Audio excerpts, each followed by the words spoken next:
আমরা আজকে একটা কেওটি হেলমেটের লোগো তৈরি করব। যদিও এই হেলমেটটা ফুল কালার করার পর আমরা লোগোগুলো তৈরি করতেছি, আর লোগোটা কিভাবে তৈরি করি, লোগোগুলো ঠিক হয় কিনা লোগো তৈরি করা, সেটাই কিন্তু থাকবে আজকের এই ভিডিওটিতে। ভিডিওটা আপনারা কন্টিনিউ দেখতে থাকেন। ভিডিওটি ভালো লাগলে কিন্তু লাইক কমেন্ট শেয়ার করে দিবেন।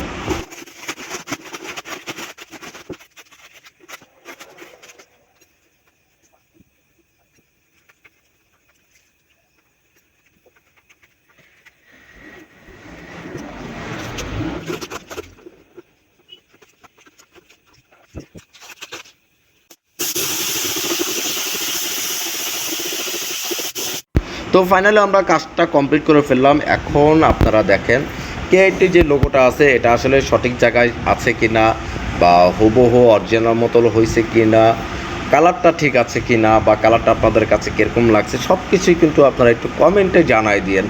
আপনারা কমেন্টে জানালে কিন্তু আমরা যেগুলো ভুল আছে বা যেটা সঠিক আছে সেগুলো বুঝতে পারি। তো আপনারা কমেন্ট করবেন, ভিডিওটা লাইক করবেন, শেয়ার করে দেবেন।